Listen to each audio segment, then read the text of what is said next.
Hi guys, welcome. Thank you for joining us again. It feels good to be back.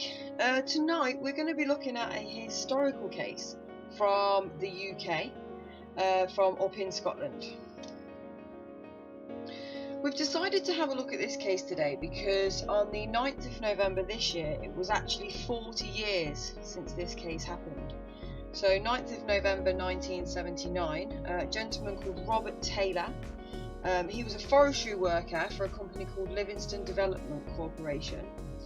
He'd gone to work, he was doing some work, checking some fences and some gates and checking on some saplings in the local area of a place called Dechmont Wood, or Dechmont Forest.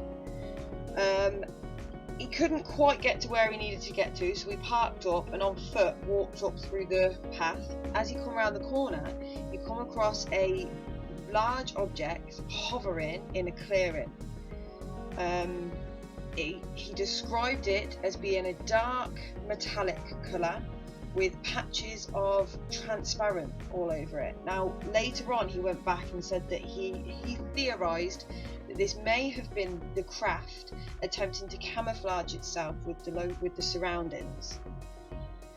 He also said that it had a texture somewhat similar to sandpaper.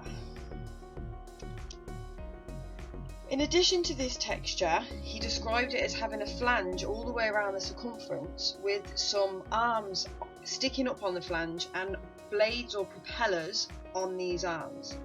Now, after being struck by the objects and staring at it for a few minutes, two balls dropped out of the bottom of the object and began to roll towards him.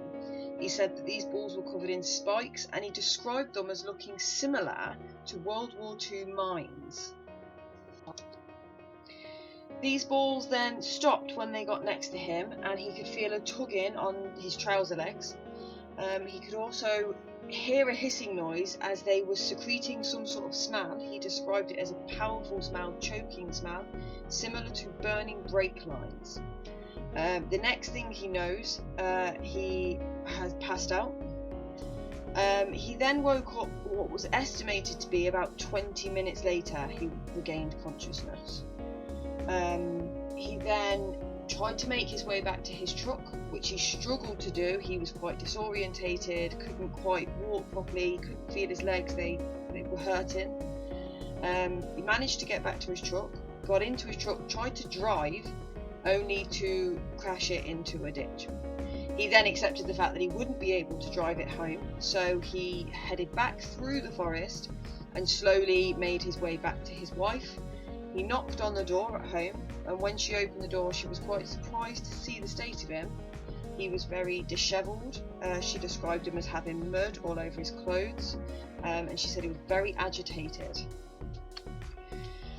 When he got inside, he was able to tell her clearly what had happened, that he'd been attacked by some sort of UFO, and she thought it was probably best to contact the doctor, which she did. So she called their local doctor, who came out and did a home visit. He did a medical, checked blood pressure, heart rate, temperature, all these sort of things, and found that there was nothing untoward other than him being very agitated and having 2 abrasions on his legs where his trousers had been ripped. However, the doctor recommended that due to the nature of this, it was probably a good idea to go to the hospital anyway. So they went to the hospital. However, after a couple of hours waiting in A&E, he got bored and went home. So he was never actually checked fully at A&E or x-rayed. However, there didn't appear to be anything untoward going on at the time. Now, in this incident, the police were actually called. Now, Detective Constable Ian Walk was the police officer who was sent to the scene. When he arrived, the area had been cornered off by the Livingston Development Corporation, who is Mr. Taylor, his employer. When he arrived at the scene, he did see the marks on the ground and what appeared to be some sort of track from some sort of machinery. So if you think about like a JCB or a big tractor bulldozer type material, these were the sort of tracks that were in the ground. However, they did go and investigate all of the machinery within the forest and all of the machinery used within the development corporation, the Livingston Development Corporation, and nothing matched the tracks at the scene. Constable Ian Walk did take photos and actually drew this sketch of the scene. So that's what we can see here now. So as you can see from these pictures and this sketch, there are very clear markings on the ground from where the craft had sat, or marks from where it had hovered. I'm not too sure what these ones are. We can also see these circles in the ground, which were estimated to be around 3.5 inches in diameter. This is where the spikes from the ball penetrated the ground as they rolled towards Mr. Taylor. Would also quickly like to point out here that this is another reason that it makes this case quite interesting, is the fact that due to them thinking that Mr. Taylor had been assaulted, this case was actually investigated by a police force, which is a relatively unusual thing when it comes to UFO sightings. Because this case was actually under police investigation, Mr. Taylor's trousers were taken and forensically looked at by a police scientist. Now, this police scientist concluded that these marks in the trousers were not caused by anything on the forest floor. One of the theories is that perhaps Mr. Taylor ripped the trousers as he was dragging himself back through the forest after the incident. However, there was no... scientifically, it didn't look that way in the lab, and it was concluded that that's not how they got there. Now, Mr. Taylor was described as an extremely credible witness by many people, including the police, for a few different reasons. For one, he never asked for any money to tell his story. He just wanted people to know. He was interviewed several times by the same people over the years, and nothing ever changed about his story. It always stayed the same. Mr. Taylor actually drove tanks during World War II. Therefore, he would have a good grasp of what was a terrestrial vehicle and what was an extraterrestrial vehicle.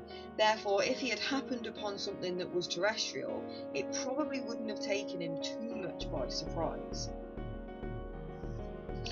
So just a little bit of food for thought here with this one. This is a newspaper article from 15 years after the original incident. Now, as you can see from this final paragraph here, it actually says that there were numerous sightings in the area of unusual craft at the time. So that could just be something to think about. When I was discussing this case with Craig earlier and we were looking at the research, he was actually reminded of another incident which has some quite startling similarities. So almost 6 years to the day after this happened in Scotland, on the 17th of November 1986, a Japanese airline pilot who was flying flight 1628 from Paris to Tokyo was tracked by 3 objects in the sky. 2 were cylindrical shaped objects and 1 was a large walnut shaped object, which when you start looking into it could sound very similar to what Mr. Taylor was describing, although I think Mr. Taylor's object was probably smaller than the Japanese incident. However, as a result of this conversation with Craig, we are going to do a little bit more research into that incident and look at getting a video out on that historical case as well. So keep tuned for that one. You can find all of the links for all of the sources for this video in the description below, including multiple interviews with Mr. Taylor himself. There is a YouTube documentary on there as well, which was very interesting. Yeah, so head down to the description. As always, guys, we'd love to hear your opinions on this, so please leave any comments below or contact us on Twitter, send us an email.